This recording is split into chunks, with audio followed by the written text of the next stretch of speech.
একটাই মাত্র ভাইয়ের মেয়ে আমার, খুবই আদরের, অনেক ভালোবাসি ওকে। ওর জন্মদিন আর ওর জন্য আমি কি করলাম সবকিছুই শেয়ার করবো আজকের ভিডিওর মাধ্যমে। হ্যালো এভরিওয়ান, আসসালামু আলাইকুম, হ্যাপিস ফ্যামিলি লাইফ ব্লগে সবাইকে স্বাগতম।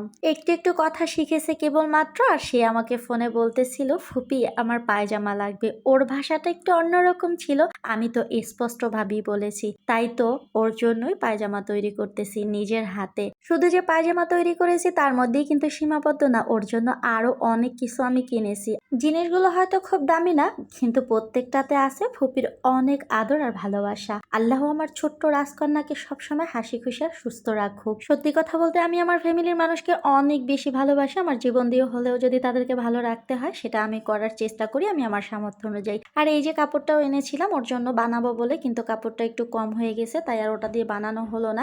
এক গজ এনেছিলাম, তবে এক গজের বেশি লাগে, তাই আবার আমি এই ছাপার কাপড়টা নিয়ে আসছি। ভাবছি এটা একটু সুন্দর করে অন্যরকম করে তৈরি করে দিব, আর ভালো লাগবে। অন্যরকম করে তৈরি না করতে পারলেও যেভাবে তৈরি করব সবগুলো ওইভাবেই তৈরি করব একই রকমের। তবে আমি অত ভালো টেইলার্স যে তা না, একটু একটু আর কি পারি, সেটা দিয়ে একটু সুন্দরভাবে তৈরি করে দেওয়ার চেষ্টা করব। এটা 10 তারিখের ভিডিও ছিল, আর আমি এটা বানাতে বানাতে প্রায় 2টো বেজে গিয়েছিল।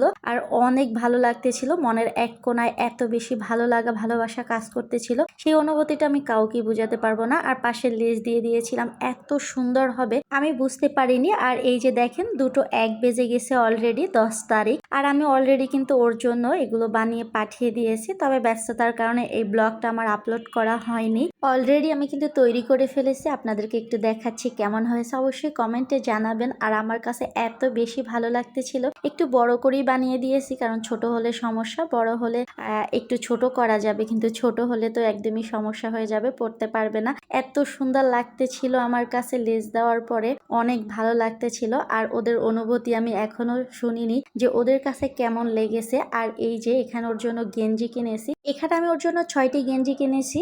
এখন একটু গরম পড়তেছে, তো ভাবলাম গেঞ্জি একটু কমফোর্ট লাগবে, বাচ্চা মানুষ আর আমার মেয়েরাও গেঞ্জি পরে, তাই ভাবলাম ওর জন্য আমি গেঞ্জি পাঠিয়ে দেই, ও খুশি হবে এবং ওর পরেও বেশি ভালো লাগবে। আর হ্যাঁ, ওরা এখনো দেখেনি কেন, কারণ ও ওর নানা বাড়িতে আছে, আমার বাবার বাড়িতে নেই, তাই এখনো জানা হয়নি, আর ওরাও এখনো দেখেনি। আর যেহেতু আমাকে প্যান্টের কথা বলেছে, তাই আমি এখানে আরো 7টা প্যান্ট কিনেছি এবং 3টা তৈরি করে দিয়েছি। মোট 10টা প্যান্ট ওর জন্য আমি পাঠিয়ে দিয়েছি।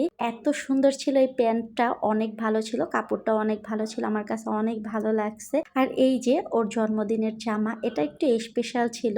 আর এই জামাটা ওর ফুপা পছন্দ করেছে, আর এই জামাটা পছন্দ করে কিনে নিয়ে এসে ও অনেক বেশি খুশি ছিল, আমার কাছে অনেক বেশি ভালো লাগছে। আর এখানে ওর জন্য চকলেট নিয়েছি, ও চকলেটের কথাও বলেছে। আর বলা না, চকলেট বাচ্চাদেরকে দেওয়াই হয়, কারণ বাচ্চারা চকলেট বেশি পছন্দ করে। আর আমার ভাইয়ের মেয়ে একটু চকলেট বেশিই পছন্দ করে অন্যান্য বাচ্চাদের তুলনায়। এবং নিয়ে আসছি একটা ব্যান্ড এবং 2টো ছোট্ট ক্লিপ, আমার কাছে অনেক ভালো লাগতেছিল দেখে, তবে কমন এগুলো। আর কিছু কাকড়া ভাইয়ের বউ এবং মায়ের জন্য, একবার ওনাদের জন্য কিছু না দিলে দেখতে কেমন একটা দেখা যায়, তাই নিয়ে আসলাম আর কি। এগুলো ওনাদের আছে, তারপর আমি আমার শখের জন্য মানে ভালো লাগার থেকে দিয়েছি। আজ এ পর্যন্ত, আল্লাহ হাফেজ।